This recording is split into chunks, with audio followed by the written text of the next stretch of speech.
राधे राधे सभी को। आप लोगों का स्वागत है भक्ति भागवत मार्ग में। तो आज हम बात करने वाले हैं भगवत गीता का अध्याय 8वां अक्षर ब्रह्म योग, जिसमें श्री कृष्ण अर्जुन को बताते हैं कि मृत्यु के समय भगवान का स्मरण कैसे किया जा सकता है। तो अर्जुन के दिमाग में ना बहुत क्वेश्चन आ जाते हैं कि कैसे भगवान को याद करें, ब्रह्म क्या है, भगवान का चिंतन कैसे किया जा सकता है अंतिम समय में। तो श्री कृष्ण अर्जुन को बताते हैं ब्रह्म का अर्थ। पहले तो हम जाने कि ब्रह्म क्या है। तो श्री कृष्ण अर्जुन को बताते हैं कि ब्रह्म वो है जिसका ना कभी जन्म होता है और ना कभी मृत्यु होती है, अर्थात हमारी आत्मा अमर है। उनका ना कभी जन्म हुआ है और ना ही कभी मृत्यु होती है। इसीलिए जो भी चीज की मृत्यु होती है ना, वो हमारी बॉडी होती है, वो खत्म हो जाती है। लेकिन हमारे अंदर की जो आत्मा है ना, वो अनंत है, यानी कि उनकी कभी मृत्यु नहीं होती। इसलिए हम रोते हैं ना, कोई इंसान चला जाता है तो मैं तो कहती हूँ मत रो किसी के पीछे, क्योंकि वो नहीं गया, वो यहीं पर ही है। बस हमारा जो बॉडी है ना, वो चेंज हो चुका है। जैसे हम कपड़े चेंज करते हैं, वैसे ही हमारी बॉडी चेंज हो जाती है। इसलिए किसी के पीछे जाने से मत रो, बल्कि ये सोचो कि नहीं, वो तो अनंत है, उनकी कभी मृत्यु नहीं होती। तो हमें ये बहुत जानना जरूरी है कि कोई नहीं मरता। हमारा सिर्फ और सिर्फ कपड़ों की तरह हमारी ये बॉडी जो है वो चेंज हो जाती है, लेकिन हमें वो बॉडी भी नहीं चेंज करनी। हमारी आत्मा को भगवान में लगाना है तो कैसे लगाए। तो वो ही चीज श्री कृष्ण यहाँ पर अर्जुन को बताते हैं कि मृत्यु के समय जब हम भगवान का चिंतन करते हैं तो क्या होता है। तो यहाँ पर अर्जुन का दूसरा सवाल ये होता है कि मृत्यु के समय भगवान का स्मरण कैसे करें।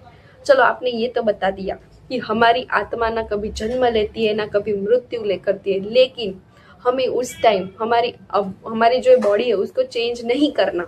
तो हमें क्या करना होगा। तभी श्री कृष्ण अर्जुन को बताते हैं कि मृत्यु के समय हमें भगवान का कैसे चिंतन करना होगा। तो पहली बात तो ये, हम लोग बोल देते हैं कि चलो भैया, अंतिम टाइम पर हमारी जब एज होगी तभी भक्ति करेंगे, तब तक तो करते हैं जलसा।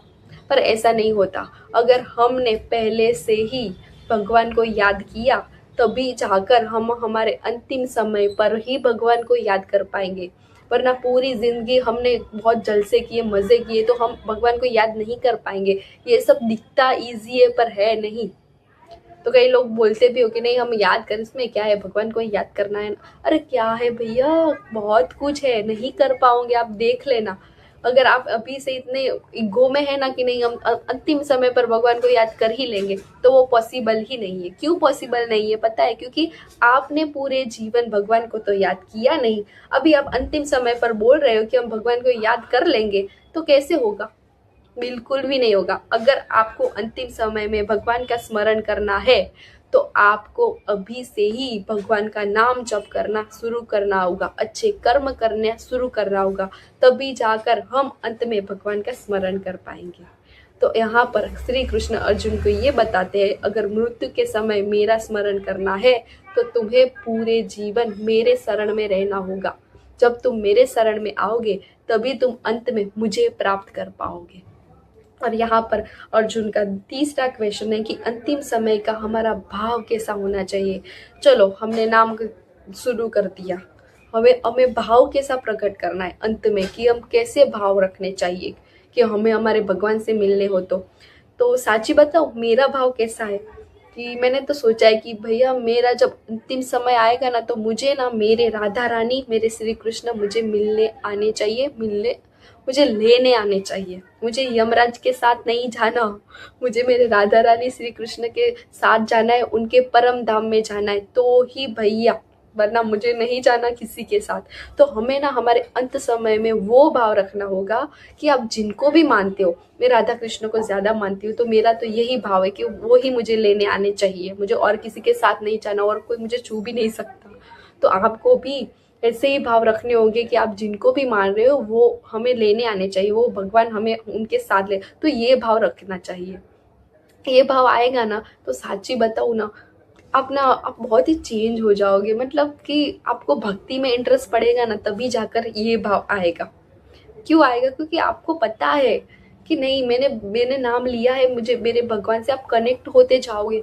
आप जैसे जैसे नाम लेते जाओगे ना, आपका नाम जब तो बढ़ेगा ही बढ़ेगा, लेकिन आपकी जो भावना है ना भगवान को लेकर, वो और ज़्यादा बढ़ेगी। आपको और ज़्यादा मज़ा आएगा। आपको फिर ऐसा महसूस होने लगेगा कि नहीं भैया, मैंने ये जन्म लिया, मैं नाम जप कर रही, तो अंतिम समय में मुझे लेने मेरे राधा कृष्ण आने ही चाहिए, जो भी हो जाए, कुछ भी करना पड़े इसके लिए। तो आपकी ना जो नाम जप करने की जो गति होगी ना, वो भी ज्यादा बढ़ती जाएगी। क्यों? क्योंकि आपको पता होगा, ये पता होगा कि कल क्या होने वाला है वो हमें नहीं पता, 2 मिनट के बाद क्या होने वाला है वो नहीं पता। ये सोचे होंगे ना कि नहीं, मुझे 2 मिनट के बाद मेरी मृत्यु हो जाएगी, तो फिर मेरे नाम जब छूट जाएंगे, राधा रानी मुझे लेने नहीं आएगी, तो आपके ना नाम जब ज्यादा बढ़ेंगे। क्यों बढ़ेंगे? क्योंकि आपको पता है कि 2 सेकंड के बाद अगर मुझे जाना हुआ तो राधा रानी और श्री कृष्ण आएंगे। और उसी भाव से ना आपके नाम जप और बढ़ेंगे। आप जितने नाम जप करोगे, जितने आपके 200 हो गए, 2 करोड़ हो गए, जितने भी ज्यादा ज्यादा नाम जप बढ़ेंगे ना, उतनी आपकी भावना जो आपको भगवान को लेकर है ना, वो ज्यादा बढ़ती जाएगी। आपको पूरा विश्वास आ जाएगा, आपको पता चल जाएगा कि जो भी कुछ हो रहा है वो सिर्फ और सिर्फ मेरी राधा रानी, मेरे कृष्ण की वजह से ही हो रहा है, और वो ही सब कर रहे हैं। उसके अलावा और कुछ है ही नहीं संसार में, हमारा कोई भी नहीं है। तो हमें वो भाव रखना होगा कि हमारे अंतिम समय में मेरे राधा रानी, मेरे श्री कृष्ण लेने आएंगे, और आना ही पड़ेगा उनको मुझे लेने। ऐसी भक्ति करनी है हमको। हमें जो ये मनुष्य अवतार मिला है ना, मैं तो बहुत दुर्लभ है। दुर्लभ मतलब बहुत ही, हम तो इस मनुष्य अवतार के लायक भी नहीं है। चलो, मनुष्य अवतार मिल ही भी गया, और मनुष्य अवतार में हमें जो भक्ति मिली है, हमें जो श्री कृष्ण की, श्री राधा रानी की भक्ति मिली है ना, वो भी बहुत दुर्लभ है।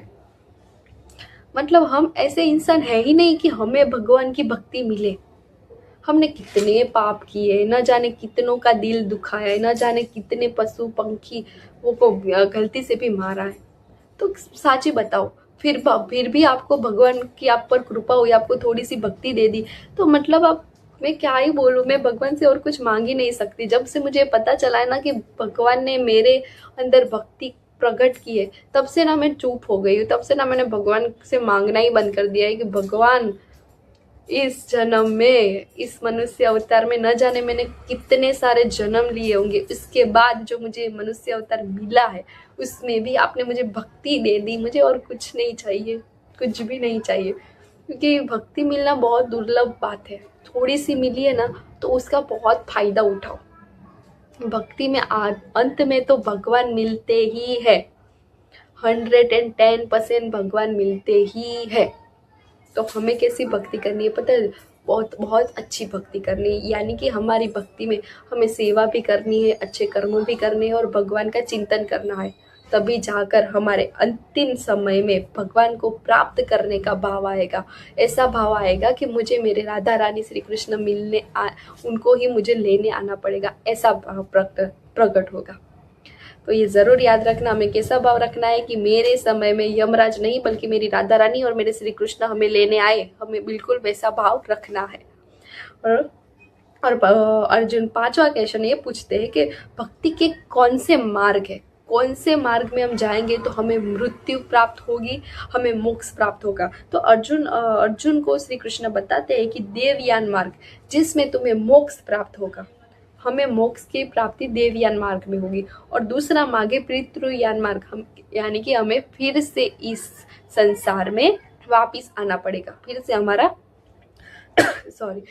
हमारा पूर्ण जन्म होगा, वो है पितृयान मार्ग। लेकिन हमें किस मार्ग में जाना है पता है? मोक्ष प्राप्ति मार्ग में जाना है। भूल मत जाइयो, हमें कौन से मार्ग में जाना है? मोक्ष प्राप्ति। पर हम तो ज्यादातर कहाँ जाने की कोशिश करते हैं पता है? पुनर्जन्म हो, फिर से हम इस संसार में वापस आए, फिर से हम कुछ ऐसी गड़बड़ कर दे कि भगवान को हमें फिर से भी यहाँ पे वापस भेजना पड़े। तो हमें मोक्ष प्राप्त मार्ग में जाना है। ऐसे मार्ग को प्राप्त करना है कि हमें फिर यहाँ पे वापस नहीं आना पड़े मृत्यु लोक में। तो ये बात ना याद कर लो बहुत अच्छे से। भगवत गीता का अध्याय 8वां अक्षर ब्रह्म योग में श्री कृष्ण ने बहुत ही अच्छे तरीके से बताया है कि मृत्यु के समय भगवान का कैसे स्मरण किया जाए। और ऐसा स्मरण करो कि भगवान को भी उनके पास रखने के लिए और कोई दूसरा रास्ता ही नहीं मिले, उनको हमें उनके पास रखना ही पड़ेगा, ऐसी भक्ति करो। भक्ति में क्या ही करना है, नाम जप ही करना है। हाँ, थोड़ा कष्ट आएगा, भगवान भी परीक्षा लेंगे, लेकिन आप जब भक्ति के रास्ते पर चले जाओगे ना, तो भगवान परीक्षा लेंगे ना, तो भी आपको मजा आएगा। भैया दुख है, अरे छोड़ो भाई, मेरे राधे श्याम, मेरे श्री कृष्ण जी मेरे पास है तो मुझे किस बात का दुख। आप इतने स्ट्रांग हो जाओगे, आपको फिर वो दिखेगा ही नहीं कि मेरे जीवन में दुख है, सिर्फ आपको दिखेगा कि मेरे जीवन में राधे श्याम जो है, मुझे फिर किस बात की तकलीफ। क्यों? क्योंकि वो सब कुछ संभाल लेंगे। एक बार आप उनके स्मरण में चले तो जाओ, एक बार उनके पास तो चले जाओ, फिर देखो आपके जीवन में कैसे कैसे मैजिक होते हैं। मेरे जीवन में तो राधे श्याम जी ने बहुत सारे मैजिक किए हैं। अभी तो मेरे पास उन पर क्या बोलूं, इतना विश्वास है ना मुझे, कि पता है जीवन में दुख आएंगे ना, पर वो मेरा साथ कभी नहीं छोड़ेंगे। और मैं तो भगवान को कहती हूँ कि भगवान जो भी हो जाए, जितने भी दुख देने हो ना दे दो, भैया भैया मुझे तो आप पर बहुत भरोसा है, जो भी करना है कर लो, क्योंकि संभालने तो आपको ही आना है, राइट। तो भगवान से ऐसे बात करो कि भगवान जितने दुख देने हो उतने दे दो, जितनी परीक्षा लेनी हो ले लो, लेकिन आपको मेरे साथ रहना होगा, और मुझे आप पर पूरा भरोसा है कि आप मेरे साथ गंदा होने नहीं देंगे। भगवान उतना ही दुख देते हैं जितना हम सहन कर सके, लेकिन हम सबको क्या लगता है पता है, मेरे जीवन में तो दुख ही दुख है, ये दुख खत्म क्यों नहीं होते। भैया दुख है तभी भगवान है, ये चीज ना याद कर लो। जीवन में दुख होंगे ना तभी भगवान होंगे। अगर जिनके जीवन में दुख नहीं है, बहुत अच्छे से जिंदगी कट रही है, जलसा कर रहे, उनके जीवन में भगवान नहीं है। दुख उनके ही जीवन में होते हैं जिनके जीवन में भगवान का वास होता है। अगर हमारे जीवन में दुख है तो भगवान की कृपा समझो, क्योंकि दुख होंगे ना तभी भगवान आपके सामने देखेंगे, वरना नहीं देखेंगे। तो इस अध्याय में हमने बहुत अच्छी अच्छी बातें की कि भगवान का अंतिम समय पर कैसे स्मरण करना चाहिए, और जब हम अंतिम समय पर भगवान का स्मरण करते हैं ना, तभी हम भगवान के धाम का वास कर पाते हैं, तभी हम भगवान के वहाँ पर रह पाते हैं। परम धाम में हमें भगवान का वास मिलता है, हमें वहाँ भगवान की सेवा करने का मौका मिलता है। साक्षात भगवान हमारे सामने, लाडली जी हमारी श्री कृष्ण जी हमारे सामने होते हैं, हम उनकी सेवा कर पाते हैं, वो है भगवान का परम धाम। अगर हम मृत्यु के समय दूसरी चीज का चिंतन करते हैं तो हमें फिर यहाँ पे वापस आना ही बने पड़ेगा, और मनुष्य अवतार तो नहीं मिलेगा, वो बात याद रख लेना। मनुष्य अवतार बहुत ही दुर्लभ है, इसलिए वो तो बात भूल जाना कि नहीं वापस आएंगे तो मनुष्य अवतार मिलेगा तभी करेंगे, नहीं मिलेगा। इसलिए इस जन्म ये आपका आखिरी जन्म है, आखिरी जन्म मनुष्य अवतार का है। कर लो भैया भक्ति, जितनी हो सके उतनी ज्यादा भक्ति कर लो, क्योंकि फिर यहाँ नहीं आना, हमें क्यों आए, हमें फिर राधे श्याम श्री कृष्ण के पास रहना है। इसीलिए ये बात याद कर लो कि हमें भक्ति करनी है, हमारे अंतिम समय पर हमारे श्री कृष्ण, हमारी राधा रानी हमें लेने को आए, बस हमें ऐसी भक्ति करनी है। तो हमने बहुत अच्छी अच्छी बात की इस अध्याय में, और आगे भी हम भगवत गीता के अध्याय कंटिन्यू करेंगे। अगर वीडियो को अच्छा लगे तो लाइक शेयर दूसरे लोगों तक ज़रूर पहुंचाना। हम ऐसी ही भक्ति वाली बातें इस चैनल पर करते रहेंगे, और आपके भी कोई क्वेश्चन हो, आपके भी पास भगवान की अच्छी स्टोरी हो, तो मुझे कमेंट में ज़रूर बताना, हम ज़रूर बात करेंगे। हरे कृष्ण, राधे राधे।